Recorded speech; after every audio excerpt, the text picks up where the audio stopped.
Episode 14, 3 Spreadsheets You Need.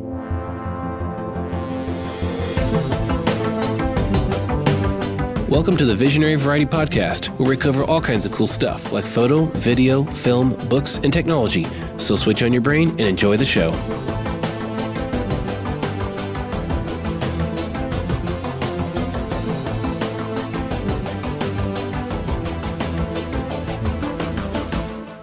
Thank you guys for joining us for another awesome episode of the Visionary Variety Podcast. Today we're going to be talking about some business-related stuff concerning records and leads and pricing of your services. So as many of you know, I, Daniel, am a photographer. Nate does videography, and also Angela is an amazing artist. And so we all have different businesses, but we all like money. And can we agree on that, guys? Show me the money. Yes. We like being paid for our services. You know, I'm definitely into that as a business owner. I don't tell people this, but I think it in my mind. I think to myself, I'm not running a charity. You know, I'm running a business. I don't get paid with exposure. Yeah, yeah. I don't accept exposure bucks as currency. I'm sorry. We are running businesses here, so it's really important that we keep good records of how much money we're making and also how much money we're spending. Mileage, things like that have to do with taxes, because we do pay our taxes. Yay, we're legal. So we need to have good records, because in case we get audited, in case there's any questions or any funny business, it's good to have good records of, when you're making money. If you're accepting money from other people, you need to have good records. You need to respect them and keep track of your business and keep everything in line. So Spreadsheets is a really great way to do that. Some other things that we use Spreadsheets for, like I said earlier, are lead tracking and also how much to price yourself. So if you are self-employed to any extent, if you offer any kind of creative service, if you make any products like on Etsy or Amazon, or you're a local artist, even a musician or a model, this episode is going to be really good for you, because we're going to talk about the value of your services, how to price yourself, how to keep good records for taxes and legal purposes, as well as keeping records that are going to help your business in the long run. Things like tracking leads, which are potential clients, and following up with old clients to see if they need anything else in the future. This is going to be some good business 101, I think. And the software we're talking about is free, because we're going to be using Google Sheets, which is awesome. So let's get started. When I started doing my photography as, I guess, professionally or more as a for-profit business around 2008-ish, I started realizing that I'm going to have to pay taxes on this stuff. And I didn't remember all the shoots that I did the previous year. So I'm thinking, okay, how am I going to fix this? I got to start like right now. I need to go back in time and start writing, records that I've already gone through. And I need to go, back in time through my calendar and write stuff that I have not been writing down. So the best thing that I found was Excel. And Excel, spreadsheets are really handy for keeping track of all kinds of data.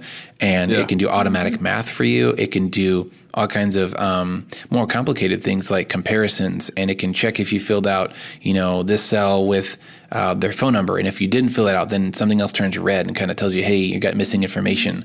So as you get more into Excel spreadsheets, even if you're using Google Sheets, you can find some really creative and relatively simple things to do that will really make your workflow so much quicker and more efficient. And you will be missing less crucial information that is basically, profit. You don't want to miss out on stuff. You don't want to be lazy with your record keeping or with your lead tracking and miss out on things. So we're going to be fixing that with these spreadsheets. So the first of the 3 spreadsheets that we're going to talk about is just that. I call it my financial spreadsheet. And that just means the income that I'm making for each gig and also the money that I'm spending on business expenses. Like if I buy a new lens or if I buy new memory cards or something breaks and I get it repaired, that's a business expense that you definitely need to have when it comes time for taxes. In this spreadsheet, I've got 2 sheets. So the first sheet is my income, second sheet is my expenses. In my income sheet, I've got basically a bunch of different columns that cover all the information that I could possibly ever want or need to recall in the future for any given photo shoot. And then, in general, this could be for any gig or service that makes you money. My first and most important cell on the far left is how much money I made per job. So that's the amount that I make. And on the very bottom of this column, it's really awesome. This is one of the things I love about Excel and about Google Sheets is that you can do automatic math. So I don't do any math. Math is not my thing. Are you guys good at math? Not too bad at it. 1, 2, 3. Yeah, no. So Nate can count. It is my kryptonite. Like, I am so awful at math. I don't even trust myself to do, anything past addition and subtraction. Sometimes not even that. No, I'm not that bad. But, when it comes to money, you don't want to mess up. You don't want to leave any margin for error. So you can make what's called equations in a spreadsheet that will do automatic math for you. So nice. Yeah. So let's say your left column, which is A, it's a vertical column, has all the dollar amounts. You might have 20 different photo shoots or jobs listed, and all that money that's made in that left column or that left cell can get automatically added at the very bottom of the left cell, left column. So boom, it automatically does equation, which just adds up the sum of all those cells in that column and automatically gives me a sum total of all the money I've made in the whole year thus far. And that's really nice. When I'm having a bad day, I just look at that column like, okay, I've made some money this year. I'm okay. I'm getting somewhere. I made a difference, guys. Yeah, at least I paid a few bills. So my left column is the amount I made. The next column over is basically, for me, I name my client. So I give the first and last name of whoever I did the photo shoot for and, basically who's paying me. Next, I've got a category of what kind of photo shoot it was. Was it a wedding? Was it a family? Was it a senior, a cosplay, whatever? Maybe someone paid me to edit one of their photos. That way I know what I got paid for exactly, who paid me, what they paid me for. And this is also really cool because when you have a full year's worth of data, let's say I can look at my last year's spreadsheet for all the jobs I did last year, and I can do some statistics. I can see, okay, I did 10 weddings and, 50 portraits. Like, I was really strong on my portraits. What did I do right that year? Or why did I not have more than 10 weddings? You can kind of, have a nice big picture view of your business per year when you have these spreadsheets properly filled out. And that can help you in ways with marketing and things like that. And then other columns I have, which are very important, is how do they pay me? Was it cash, check, PayPal, the date that they paid me, even the check number? That's important because sometimes a check you think went through but didn't, and you need to track that check down to get paid. And so having a check number is really important to have written down. And then another thing that's super important for taxes is the mileage that I drove to the photo shoot and to and from. Because miles come into play when you do taxes, which is really good to have. You don't want to be guessing on that. So, So miles, I've got my photo shoot location, what they paid me for, like what kind of package they paid me for, which is also kind of cool because I can look back, previous years in this cell and I can say, whoa, they paid me, $100 and I gave them this huge package. Like that's, you can see your growth, I guess is what I'm saying. Because as a business, every year, if you are improving, if you are moving forwards with your art or your practice, whatever it is, you should be charging a little bit more every year because you're getting better. You've got a whole new year of experience behind you. You should be getting more demand for what you're doing.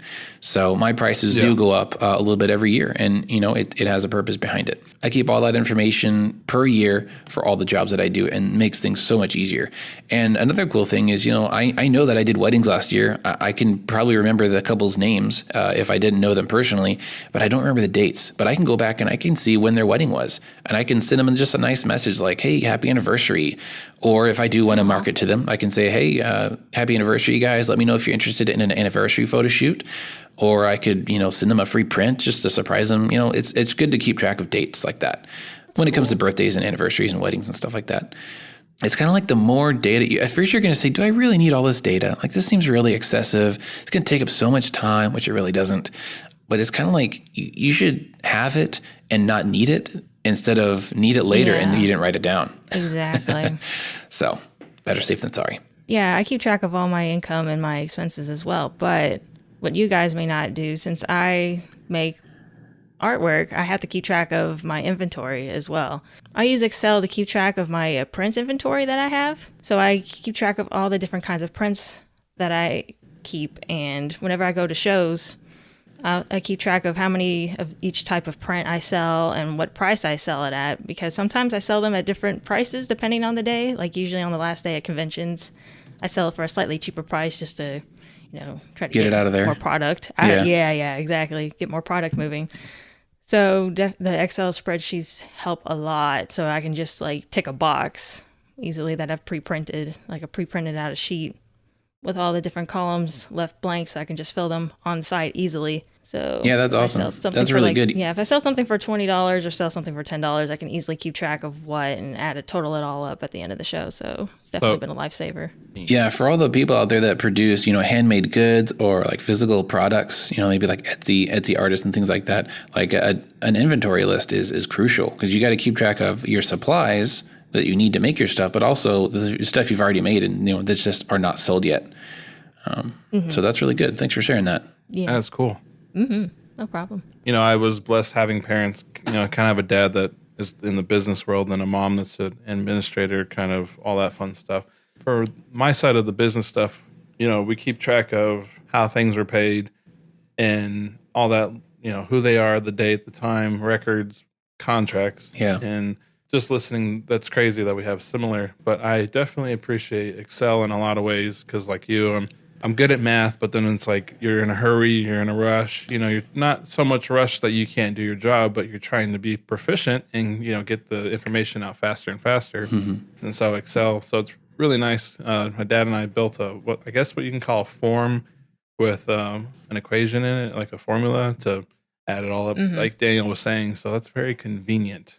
And and Excel's nice enough that you can say, oh, well, somebody has an additional so-and-so, you can add it in and just like, night and day, Excel's like, oh, well, then this is your total. And then you just write out the information elsewhere. And so like I use a lot of either Excel or cloud-based. And I think you said you use like PayPal, but I also use Square. Yeah. And so I give multiple platforms, but not so much that I'm like, wait, what?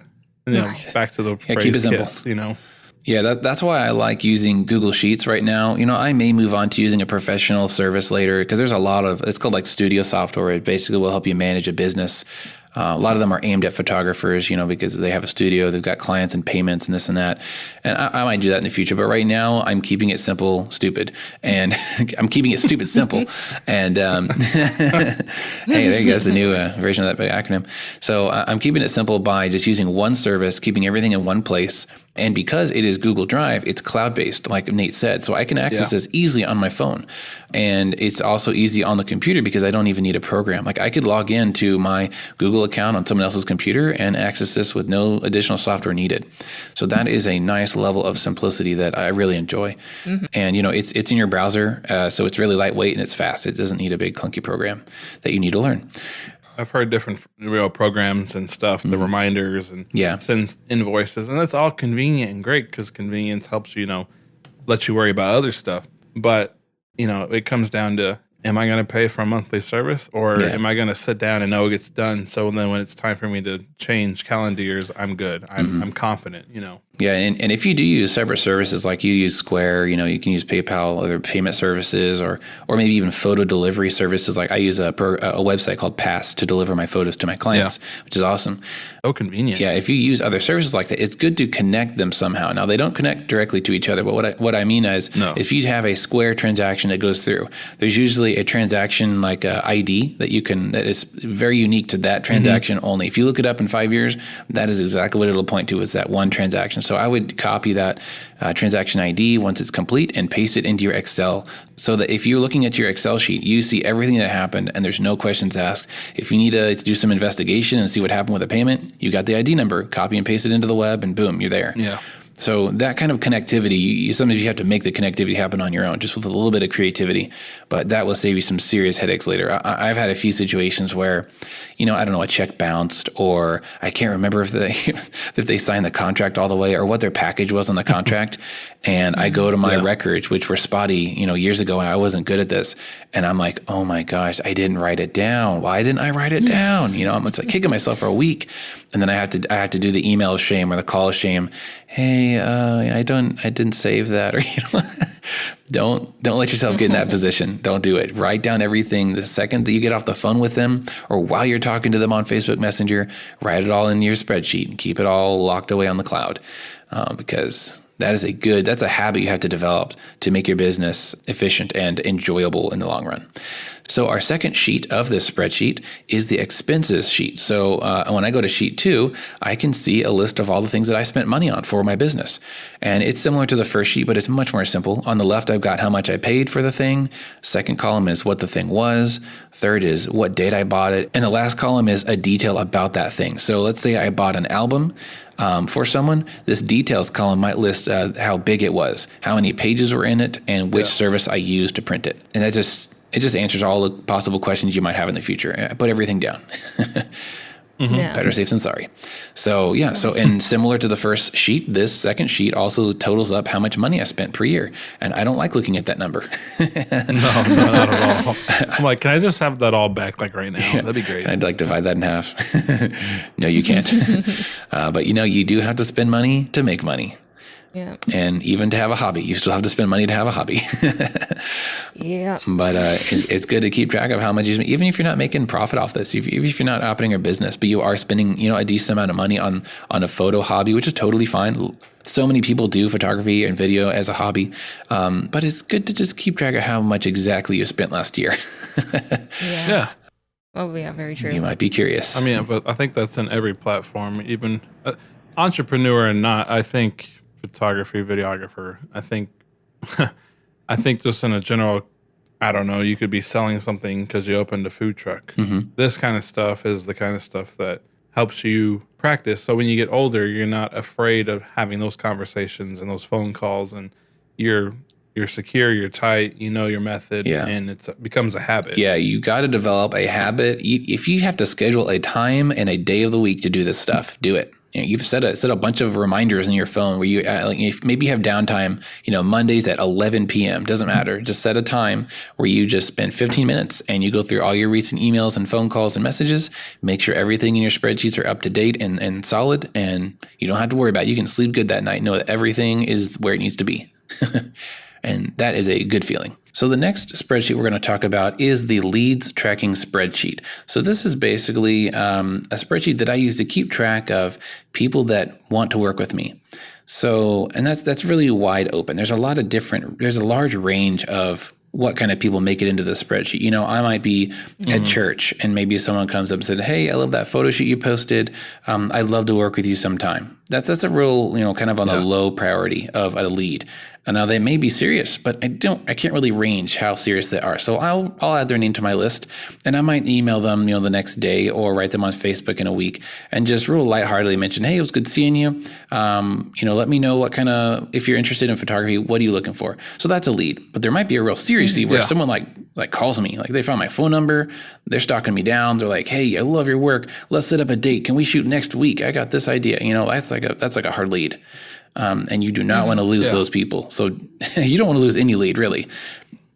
I've had light leads that turn out to be big jobs, and then they bring me more work later, and they hire me every year, whatever. So you can never really judge up front. Don't judge a book by its cover.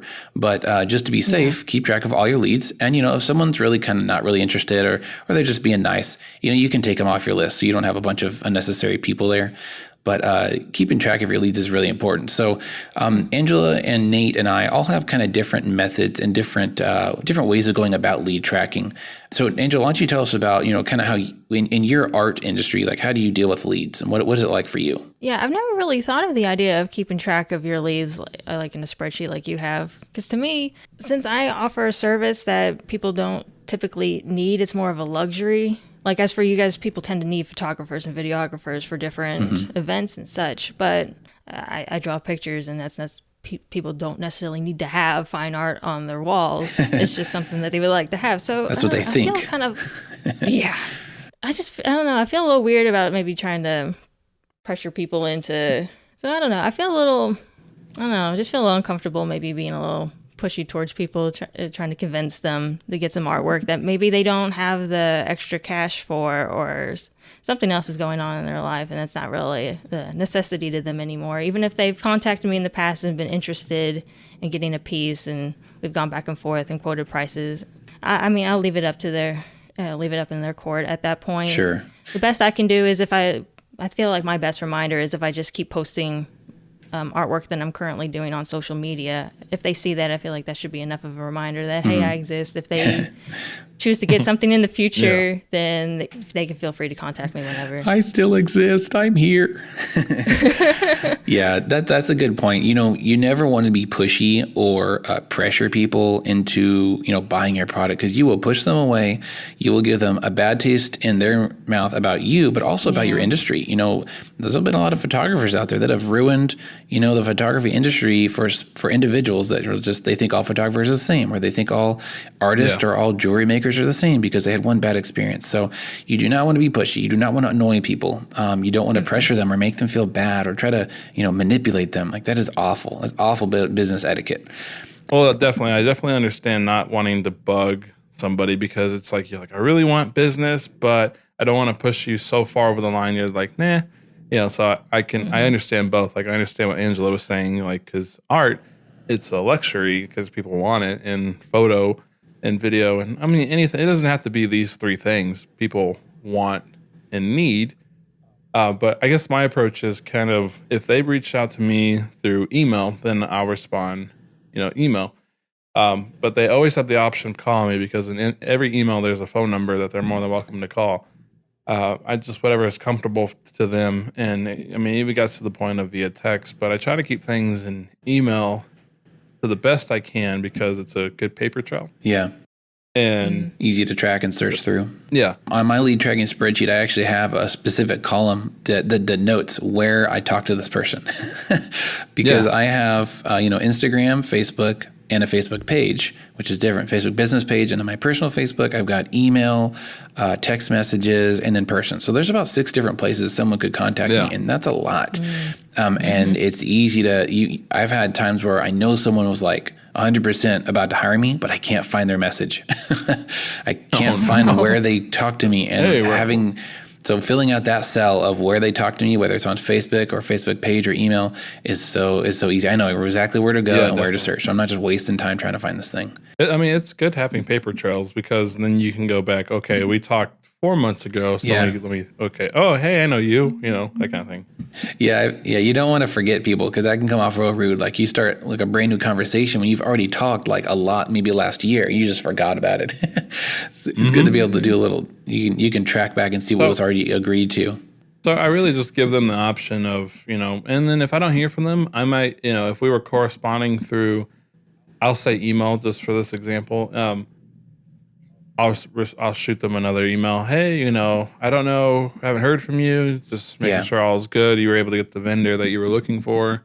If here's my phone number. And I never really come across like I'm bugging them, but at the same time, I don't want it to, I don't want a lead to dry up, especially like what you were saying, Daniel. This lead could be small, but it leads to so many more opportunities, or nothing would be worse than losing it, or something silly like that. And so, I really give the customer or client or friend or whoever is talking to me really complete control of how they want to communicate with me, whatever is convenient to them at the time. Yeah, that's important. Yeah, I talked to another photographer in town, and he's super relaxed on this lead thing. Like I said, that I have a spreadsheet for all my leads that even like briefly mentioned working with me. I'll write their name down and all the details I have so that I can pick it up later and not let that lead slip through the cracks. And he's like, yeah, I don't do that. I don't really have time. If they want to work with me, they'll write me. And I'm like, yeah, but how many people could have paid you by now if you had followed up with them? Maybe they did write you one time and then they stopped. So you're just going to let them go. Yeah. That's fine. If you want to do that, that's totally fine. And, Angela's situation is different than mine. She does fine art, very, very specific niche that, some people think that they can't live without, and other people, that's not a priority for them. And that's okay. Yeah. That's how it is with any service or good. But for me personally, I just don't like leads slipping through the cracks. So I try to keep up with people. And, it's good for building relationships too. Even if they maybe can't afford you this year, or their need, maybe they already got a photographer, or the need has passed and it's already gone. You still have a relationship with them. Next year, something good's going to happen, and maybe they'll need you again. So it's really good to keep track of that. So in my lead tracking spreadsheet, this is how it's laid out. It's real simple. On the left is their name, who contacted me. Next is what type of gig they're interested in, wedding, family, senior, whatever. Then I've got the date and the location. That if they have a date like, my wedding is coming up next year and this date, I'll write that down. That way I know like what date they're talking about. And then next I've got, I've got a detailed note, like it's hey, this is a cosplay wedding, or this senior wants to have an old bridge, or, this family wants to be vintage. Like I'll write a detail about that shoot so I can kind of jog my memory. If they call me randomly, I look them up. Oh yeah, it's that person. You don't want to be like, who are you? What did we talk about? For like 3 hours last month? I don't remember. Yeah. So this jogs my memory. The next thing is I keep track of how they contacted me. So whether, like I said earlier, which social media or which email account or whatever, how they told me about it first. And then I try to keep track of when I last talked. That way I'm not being a nagging them. I'm not being annoying. If I can see, oh, wow, we haven't talked for 6 months, then I'll write them. If we talked last week, it's a little soon, depending on the situation. I may not write them. Right. But, and I've had a pretty good response with my method. A lot of times, I'm working with families and brides. They're busy. They got a life. They're planning a wedding. They've got kids, whatever. There's stuff happens in life. And, people, if there's going to be spending money on a service, I feel like it's subconsciously easier to forget about it. Because they're the ones spending money. So they may not be on the ball about it because, hey, that's an expense for them. It's income for me. So I'm going to remember it because, it's potential money. But I had to see things from their point of view. It's an expense for them. It might be a big expense for them depending on what it is. So I don't blame them for forgetting about it. So anyway, I've got a pretty good response from this method. And, sometimes I write people and I'm real nice. I'm not pushy like, hey, do you still want to hire me? Like, hey, can you still? You're not the mob. Yeah, I'm paparazzi. I'm not like show up at their doorstep. Are you still going to pay me $500 for this thing? Are you? Can you do it? Can we do it tomorrow? Like I need the money. I'm not going to do that. That is the worst business method ever. I keep it personal, and I don't really have to stretch myself much to do this. I love people. I'm a big people person. So when I'm asking people, hey, how are things going? Like I'm genuine. I do want to know how things are going. If they just want to talk about life for an hour, I'll chat with them. It's cool. So I try to keep it personal, and that worked for photography. So I'll just be like, hey, hope you had a great week. I noticed you had a birthday, happy birthday, whatever. And then I'll just kind of lightly mention like, hey, I saw that we haven't talked a little bit about your family photo shoot. It's almost summer. Let me know if you're still interested in doing it, maybe in spring before it gets hot, something like that. You can't be pushy. You can't be, manipulative. You just got to put it on the table and let them know that you're just curious if this thing is still happening. It's kind of figuring out how to word that is sort of an art that I've still learning. You got to be polite. You got to be personal. You got to be someone that someone is going to want to talk to. And when they see a message pop up with your name on it, they're not going to be like, oh, great, it's that guy again. Nagging about payment. Tax collector. Yeah, nagging about if I'm going to hire him. You don't want them to be like, oh, yeah, he's so nice. Let's see what he's got to say. That's a big part of business etiquette. So anyway, this lead tracking spreadsheet has been really helpful for me for not letting things slip through. Especially during busy seasons when I am like busy doing photo shoots and weddings, like I will miss emails. But if I write them in this sheet just real quick, even if I just write their name and how they emailed me, I will go back on a slow weekend or a slow evening, and I was like, oh man, I'm so glad I wrote that down. Like that email is like 3 pages back now, and I don't lose people like that, and it's really good. And like I said, if someone's not interested, just delete them, let them go. One helpful thing about my spreadsheet that helps me remember where things are at in the process of, someone contacting me to the point where they're actually like signing a contract and paying is I use what's called conditional formatting. So I'm using Google Sheets here. So if you right click on any cell, near the bottom, you see conditional formatting. And what that is based on a condition of that cell, it will format it differently. So in English, if I write interested, I can tell it if there's text that says interested in this cell to color it orange. So it stands out to me on the sheet. I'm scanning through like all these rows and rows of data. The red ones are going to catch my eye. The yellow ones are going to catch my eye. Maybe blue is like done, like they've paid me. They're totally a done customer. Maybe green is like we need to set a date. So I do conditional formatting to help me because I'm super visual. And I like colors. Pretty colors. So pretty. Taste the rainbow. So some of my spreadsheets are quite colorful because that helps me, draw attention to something or just to reassure me like, yeah, this one's good. Like this one's, set. It's happening. Yeah. There's a date set, paid the contract, I paid the deposit, whatever. So if you're curious about that, if you don't know what I just talked about, if you're still confused, just Google and look up Google Sheets conditional formatting, and you'll see some really helpful quick tips. It's really quite easy. It's super user-friendly. I really am impressed by that feature. I don't think Excel has made it that easy, which is why I like Sheets. So yep, conditional formatting helps things stand out on the page to me and make sure that I'm on top of all the stuff and that I know like where each client stands. And you only ever do all your stuff on Google, or do you use Excel? No, at this point, I've migrated everything over to Google Sheets. I did used to have Excel, but then I got a new laptop that didn't have Excel. So for a while, I used a free alternative called Calc, which is made by LibreOffice. And it's really cool, actually. I mean, Calc is totally a formidable replacement to Excel. It's free. It's the best thing. Oh. And it can do pretty much 99% of what Excel can do.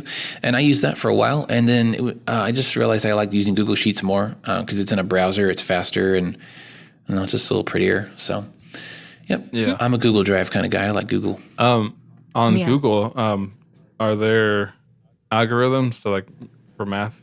Yeah, you can do math equations per cell, just like Excel. Cool. Yep. Talking about equations, let's talk about our last and final spreadsheet that you've got to have as a producer, as a self-employed person, and this is the pricing spreadsheet. Mm-hmm. So the origins of this guy was early on in my photography days. I didn't know what to charge. That's one of the biggest hurdles, right, for any service. Yeah.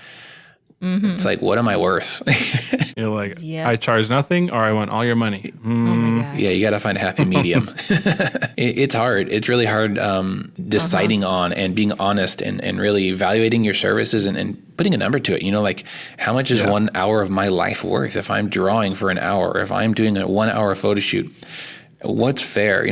I want to get paid for what I'm worth, but also I don't want to be ripping off my customer. I want them to feel like, yeah, you are worth, X number per hour, right? And that they will be happily pay you. They might even give you a tip. I've gotten tips before. I've gotten paid for free photo shoots because they did such a good job. They paid me double, and that was awesome. Whoa. That's not normal.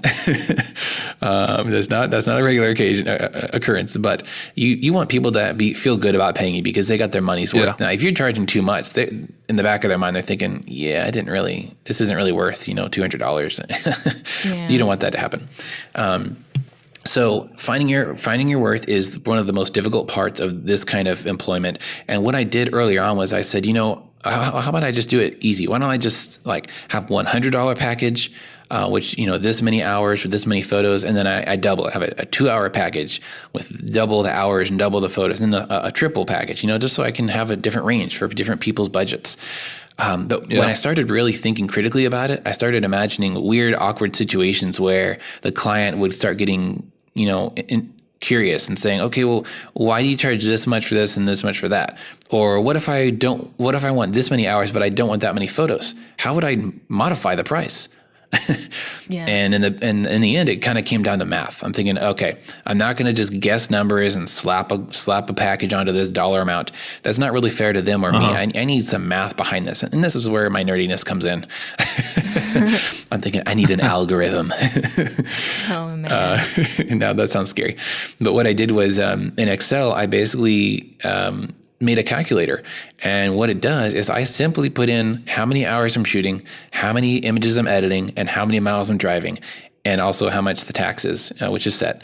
And it spits out a dollar amount for me. And I like that because there's no guesswork. It's fair to them and me. And this is the cool part. I can modify it. So let's say they do want an hour because maybe they got little kids, and kids take a while to photograph, but they don't or can't afford 20 images. Maybe they just want 10.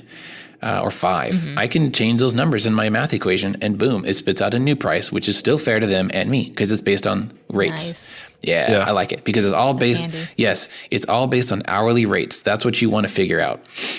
Right. Yeah. So, Angel, with your drawing, what kind of math are you doing for your work? At the very least, I definitely have to make sure I'm making above minimum wage per hour of the project I'm working on, but of course, I try to price myself above that. I think the hardest thing for me when I was starting out was figuring out how long it takes me to complete a drawing of a certain amount of detail. And that's kind of been like a trial and error sort of thing when I was first starting out. But now I'm at a point where, okay, I can kind of know that doing a project with this amount of detail will take me, this many hours. So I will have my base price start at like such and such amount. And I kind of have to modify that for me because like if I draw someone who has like a baby face, like perfect smooth skin and shorter hair, that's not going to take Easy. as long to do as drawing someone who's older with more, more fine lines in their skin and a beard or really long curly hair, which is a nightmare for me, honestly, Yeah, to try a to lot render of detail. realistically. No. So basically, I like my price sheets. I just have like a starting point for different levels of detail Okay. of drawing, and depending on what the client will want, I'll have to modify the price depending on the subject I'm drawing Sure. or how many people. So it's still a bit of a guesswork for me, but since I kind of have like a starting point now, it definitely helps a lot. That's awesome. So, and you're refining it every year. Like I said earlier, we charge a little bit more for our services because we're getting better and we're learning more. But also, you're refining your math and how you're pricing yourself with it, which is great. Right. I did a similar thing. Exactly. I did a really hard month worth of. I think I did 3 weddings in a row, and I timed myself how long it took me to edit an entire wedding. And I also, it wasn't a race or anything. I just I edited off and on over the course of a few nights throughout a week or two. But I had a stopwatch on my computer, and I timed myself, and then I also kept track of how many images I edited because that changes things. So in the end, it was really hard work, and it was so hard to remember because I'm a multitasker. And I've got kids all over me. It was difficult, but Yeah, I get you. you got to do that. If this is the kind of work you do, if it's hourly based, then you got to time yourself, and you need to figure out way beforehand, before you start getting into the deep stuff. If you start charging people, you need to figure out how long it's going to take you. And that really helped me because I revised my prices majorly in 2016. I think I was charging like so low. I was ripping myself off. I mean, I was spending hours of my life doing these photo shoots, editing, shooting, and then editing, so many hours editing. And I was only getting paid like nothing. I could barely pay a bill. And I spent like my whole week or 2 doing the stuff. Yeah, you definitely don't want to get to that point. But I think when you're also new, you want to be very wary of not overcharging yourself. Yes, absolutely. Because you can always raise your prices, but you can't really go back and lower them. Yeah. Because if people who paid the original higher price see that you're now charging less than what you charge them, you're going to possibly make some people mad. So Yeah, for sure. Yeah, and I want to do a whole episode on this, on how to price and value yourself. This is a really important and maybe a fun topic, but we can probably do a whole episode on that. But yeah, that's totally true. You don't want to undervalue yourself, but you also don't want to overvalue yourself. When you're new, you might think you're great, but you might have a ways to go before you are to that level where you should be charging people for money for what you're doing. Yeah, exactly. You need to have a mentor. You need to have other photographers who are better than you, helping you honestly but politely, saying, you need to work on your posing more, or your product is not quite there yet. You need to work for free for a little bit before you can get to that point. But I was definitely to the point where I should be charging. By the time that I was coming up with this math, like I was there, no questions asked. I was already charging for a few years. And I just needed to make a system behind it that actually made sense. Right. So I figured out how much I was worth hourly, and then conversely, how many hours it would take to do, said job. And then I figured out other things like, how much is, what's the IRS standard for mileage for business, which is like 58 cents per mile in Texas. So I factored that in there. So all these things add together and give me a package price. And it's so easy. Once I did the hard work, which took about a week to really brainstorm back and forth, how much was I really worth? How much is an hour shooting worth? And then how much is each image that I edit? It comes down to that. And I found a comfortable medium that I feel I'm getting paid, for what I deserve. And then also the customer is getting, back what they're paying for. So Right. once I did all the hard work up front, then it was easy and it was actually fun. I could just plug in numbers. I could play around, like how much would a 4-hour photo shoot cost with one image, Yeah, it's definitely nice when you can get to that point. Yeah. For sure. And so it does all the math for me, and it's just mindless. It's easy. It's also fair. You don't want to get in that position where you quote someone something and then their sister writes you and you give them a different quote. Yeah. That's not good. So I did not want No. I did not want to forget or just through, just human mistake do that. So this is always fair to everyone. It's fair to me, fair to them, and it's consistent. So And the guts of this sheet is a little bit technical because it is using equations and math within the spreadsheet, which if you have no clue what that is, I encourage you just to Google search or YouTube search basic Excel equations. And you will probably be really pretty impressed with how easy it is to do some complex math and do repeated numbers over and over. Like if I'm always going to do this same math equation, why do I need to type it by hand? Why do I need to do it in a calculator at the same time every time it comes up? Just put the equation in Excel and you fill in the blanks, like I said, how many hours they're hiring me for, how many photos they want, how many miles I'm driving, and it does the math for you. And I love that. The first gig I ever did, I think I got $125. Wow. For like a couple hours. And that's not even the post-production I had to do. So it was definitely like trial and error, asking questions, and people in the community that are like in the same industry, like, okay, what are you doing that I'm doing? And how much are you? I mean, I wasn't like copy and pasting. I was just trying to figure out like to fill the market. And then after you figure that out, you're like, okay, well, what am I worth, when I'm on site and in production time? And then you also have to remember that money that you got from your client. If you're shipping anything, you also have to add that idea. And they're like, okay, well, they want X amount of product, so I got to go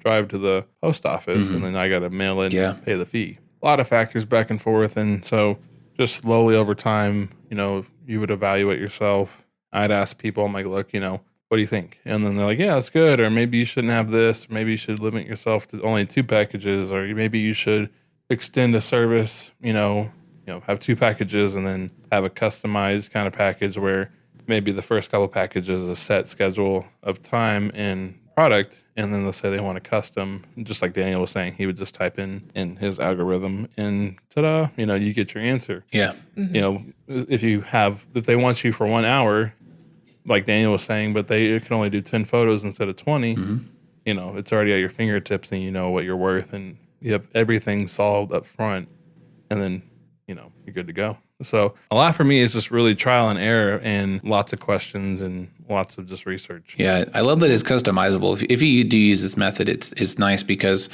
it works for my kind of service as a photographer because, like I said, we can tweak numbers and make it, I can make a package cheaper. If someone just flat out says, yeah, I can't afford that, I can say, well, let me try a few things. Maybe we can make the time less, or we can do less photos. We can do it closer to me so there's no travel expense. Little tweaks like that can really make someone stay. And if they really want to hire you, maybe they can afford you then. And if you have a different kind of service, like let's say you're an artist like Angela, and there's different types of artwork that you can produce. Maybe you can have a spreadsheet set up where you have your rate set in for different things. Like, is it a 1-person portrait? Then that's the rate. And then if you put in 2 for 2 people, it'll double that, or whatever kind of math you want to do. For my wedding packages, it's a little bit different to where I have the hours, but I also have the additional items that can be added in. So if they want a 12 by 12 wedding album, I put 1 next to that. So there's 1 12 by 12 album. Boom, it adds X number of dollars for that album. If they want a small engagement session, then I put a 1 next to that. So there's only 1 of those. It's kind of like a quantity column. And as I go down, I just fill out the details, real simple, of each package, what they want, and voila, it spits me out a answer of how much the whole wedding, everything's going to cost. So that's a different kind of pricing sheet that will really be so helpful to a lot of people out there if they just knew how to do this. So hopefully this stuff helps and inspires you to make something that'll make your life so much easier. Yes. Yeah. Hopefully you learned something new and have been inspired to use some technology that we all have access to make your life easier and to help your business run smoother. If you have any questions about these spreadsheets, just go ahead and email us at tvvpodcast@gmail.com, or you can comment on any of our social media accounts such as Facebook, Instagram, or YouTube, and let us know if you had any questions, or maybe you have a different method. Let's hear it from you guys. I'd love to know how you guys handle your small businesses. So don't be afraid to write us anytime. Thanks for listening to another episode of the Visionary Variety Podcast. Have a great week, and we'll see you next time.